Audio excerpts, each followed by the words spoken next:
What's up, everyone? This is Laptop Empires, the show that teaches you how to build and grow a business from anywhere in the world. I am Brian Downward, and this is episode number 9. Today, we're going to be talking about the difference between project work and retainer work.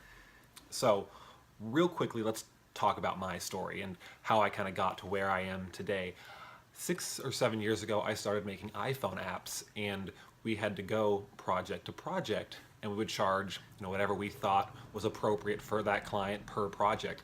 Now, it was difficult because, well, one, we were just starting a business for the first time and didn't really know what we were doing, but we would get so involved when we got a project, we wouldn't even lift our heads up to find new leads. So by the time that project was done, we would be left with some money from that project, but then nothing to work on. So it was a really frustrating cycle of finding a client, not having anything to do for a few months, finding a client, and continuing this process over and over again. And it took us more than a year to earn back the money that we had initially invested into the business. So I got frustrated and knew I couldn't grow a business this way unless I was charging ridiculous fees for my projects, and I just didn't have that kind of authority or leverage yet because I was still so young and still new to the industry. So the turning point for me was realizing that I could sell a retainer or on my time every single month for a fee that a client would pay on an ongoing basis. Now, it doesn't necessarily have to be for time.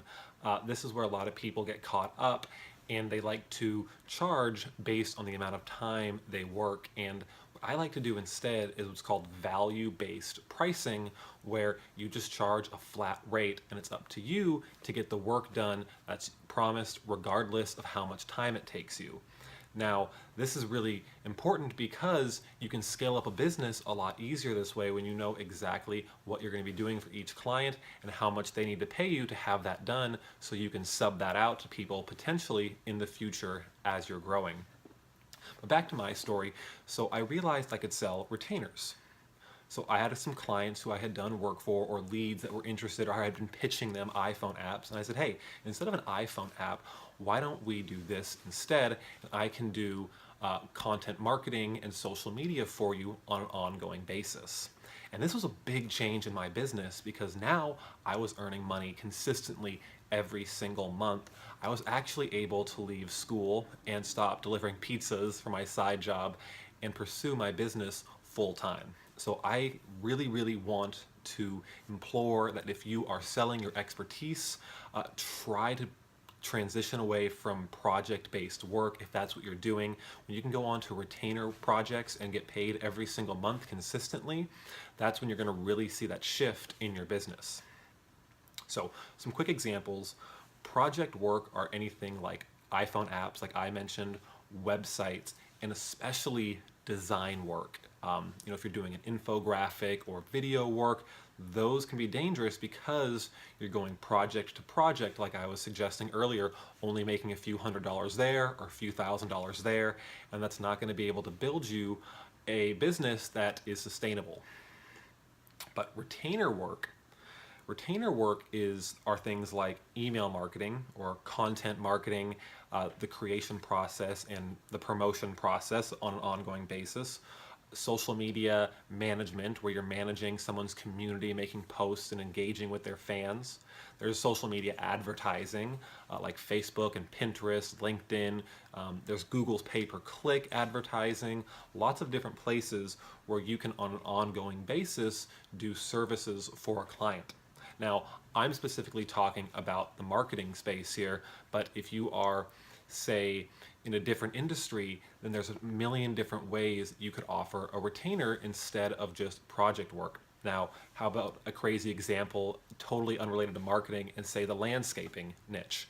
Now, as a landscaper, you can either go project to project and try to piece together a business like that, where everyone maybe has someone's got a new garden, you're going to go do that for the month.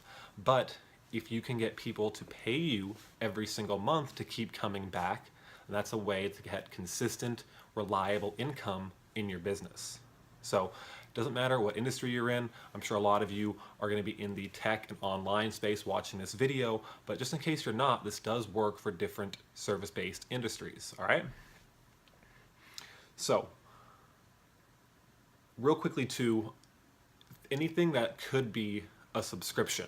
So this is another crazy example, but if you owned a car wash, instead of just having people pay you every single time they come, you can offer them a membership where they're going to pay you every single month and get a set amount of car washes. And regardless of whether or not they use those car washes, you're going to get consistent income. So anytime you can work a membership style service or offer into your business, it's another smart way to create a retainer style income.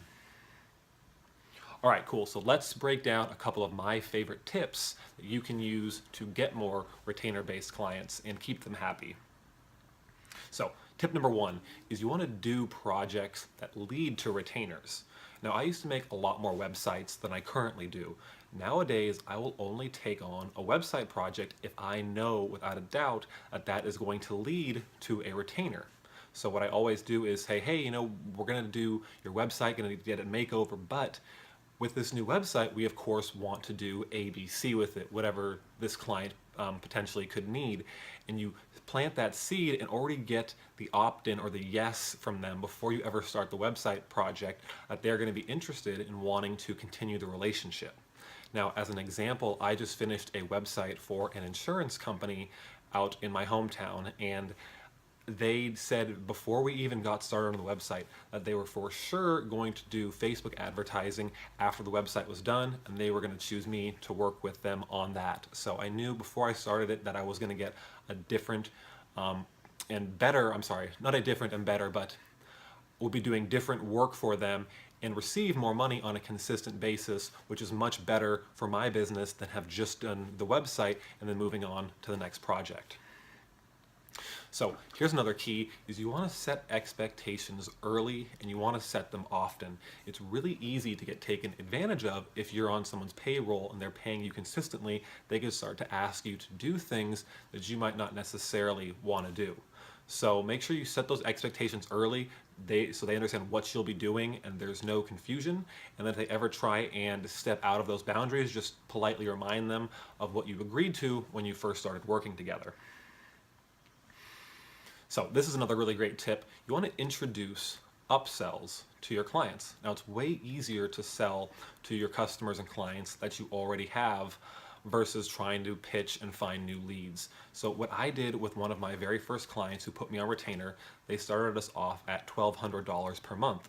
And over time, we introduced new services and things we could potentially do to help their business even more.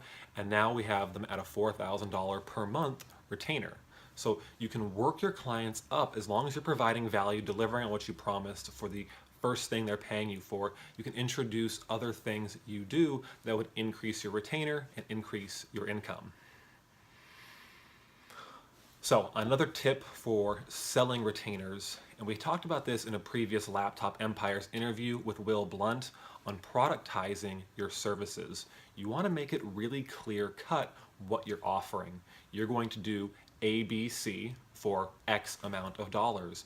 And this makes it really easy to onboard new clients because you're not having to customize every single proposal, and it's very clear cut what they're going to get. And again, back to the previous tip, or one of the previous tips, you're setting clear expectations from the get-go, and it's a lot easier to attract the right kind of clients that way and then keep them around longer when they know exactly what you're going to be doing and exactly what it costs.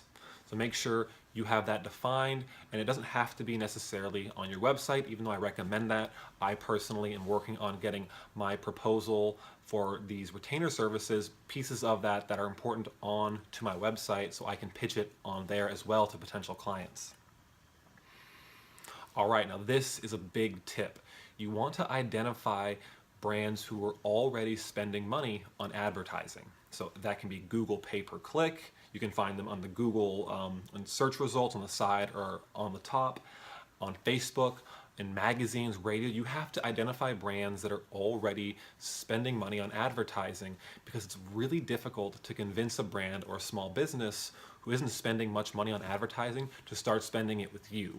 Those aren't the clients that you want for your business because they're going to be really difficult to keep happy and they're going to expect the world and not want to pay for it. So you want to find people who are already comfortable investing money into their business, and it's going to be a much easier sell, and you're going to be able to keep them a lot happier than the person who has to go take out a loan or a second mortgage on their home just to pay your retainer. All right, so identify those brands who are already spending. They're going to be a lot better of a client for you in the long run.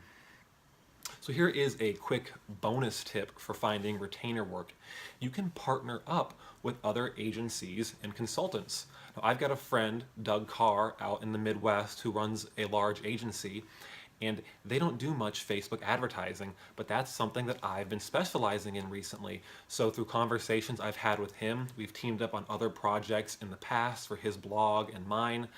We said, hey, this would be a good synergy, and you've got clients that need Facebook advertising services. I'm happy to help do that and supplement some of the work that you might need from a sub. You can do it with me instead, someone you trust. So that's a really smart way to find retainer work, is go team up with the people who are already attracting clients and have them on retainer. That way you can offer your services and be kind of a subcontractor to their business, even though you're still running your own shop. Now, the end goal with all of this is really to become known as a person and a business who offers whatever specific service or retainer that you offer. That way you're going to attract leads and people who know you sell that, and you become known for that, so you're not just attracting the people who want to go project to project. So these are the tips, guys. I really hope and implore again that you use this advice, and if you are selling projects in your business and going project to project, highly consider adding retainers into the mix. That way you can bring in consistent income and really grow your business. All right. Again, I am Brian Downard, and this has been Laptop Empires, episode number 9. Thanks for tuning in.